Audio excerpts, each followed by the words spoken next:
HMPV কি, কিভাবে ছড়ায়? এইচএমপিভি প্রথম শনাক্ত হয়েছিল 2001 সালে নেদারল্যান্ডসে। 2 বা তার বেশি মানুষের মধ্যে সরাসরি সংযোগের মাধ্যমে এই ভাইরাস ছড়ায়। এছাড়া সংক্রমিত কোথায় স্পর্শ করলে তা থেকেও ভাইরাসটি ছড়ানোর ঝুঁকি থাকে। এইচএমপিভির কারণে শ্বাসতন্ত্রের উপরের অংশে মাঝারি ধরনের সংক্রমণ হয়।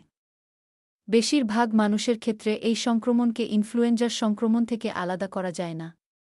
বেশিরভাগ ক্ষেত্রে আক্রান্ত ব্যক্তিদের শরীরে সর্দি, কাশি ও জ্বরের মতো উপসর্গ দেখা যায়। সিঙ্গাপুরের সংক্রামক রোগের চিকিৎসক সুলি ইয়াং বলেন, এই ভাইরাসে আক্রান্ত হওয়ার সবচেয়ে বড় ঝুঁকিতে রয়েছে 2 বছরের কম বয়সসহ ছোট শিশুরা।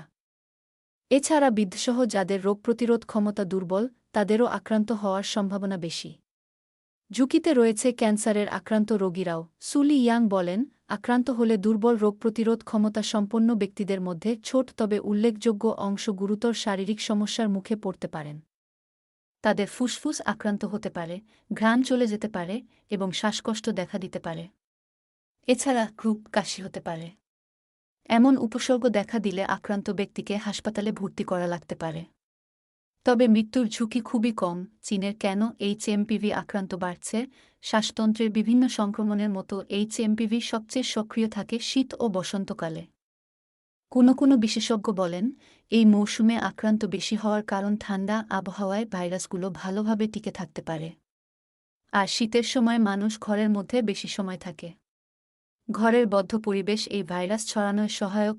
উত্তর চীনেও এইচএমপিভি সংক্রমণ বৃদ্ধির পেছনে রয়েছে ঠান্ডা আবহাওয়া। সেখানে আগামী মার্চ পর্যন্ত এমন আবহাওয়া থাকতে পারে। অস্ট্রেলিয়ার ফ্লিন্ডার্স ইউনিভার্সিটির মহামারী বিশেষজ্ঞ জ্যাকলিন স্টিফেন্স বলেন, শুধু চীন নয়, উত্তর গোলার্ধের বিভিন্ন দেশেও এইচএমপিভির প্রকোপ বাড়ছে। এটা উদ্বেগের। তবে এ প্রকোপ হয়তো শীতকালে এই ভাইরাস সাধারণ বৃদ্ধির জন্য হচ্ছে। আর যুক্তরাষ্ট্র ও যুক্তরাজ্যের স্বাস্থ্য দপ্তরের দেওয়া তথ্য অনুযায়ী এই দেশ দুটিতেও গত অক্টোবর থেকে এইচএমপিভির সংক্রমণ বাড়ছে। এইচএমপিভি কতটা উদ্বেগের? চিকিৎসক সুলি ইয়াংয়ের মতে, সারা বিশ্বজুড়ে দশকের পর দশক ধরে আমাদের মধ্যে এইচএমপিভি রয়েছে। এর অর্থ হল বিশ্বের সব প্রান্তের মানুষের সংস্পর্শে এসেছে এই ভাইরাস। তাই কিছুটা হলেও মানুষের শরীরে এই ভাইরাসের বিরুদ্ধে প্রতিরোধের ব্যবস্থা গড়ে উঠেছে। যুক্তরাজ্যের ইউনিভার্সিটি অব ইস্ট অ্যাঞ্জুলিয়ার চিকিৎসাবিদ্যার অধ্যাপক পল হান্টার বলেন, বয়স 5 বছর পূর্ণ হওয়ার আগে প্রায় সব শিশু একবার হলেও এইচএমপিভিতে আক্রান্ত হয়। আমাদের জীবনের কয়েকবার এই ভাইরাসে আক্রান্ত হওয়ার আশঙ্কা থেকে যায়। তাই আমি মনে করি না বর্তমানে এই ভাইরাসের কারণে মারাত্মক কোনো বৈশ্বিক ইস্যু সৃষ্টির ইঙ্গিত দেখা যাচ্ছে। এইচএমপিভির সংক্রমণ এড়াতে কিছু পরামর্শ দিয়েছেন সুলি ইয়াং। তিনি বলেছেন, সংক্রমণ এড়াতে জনবহুল এলাকায় মাস্ক পরতে হবে।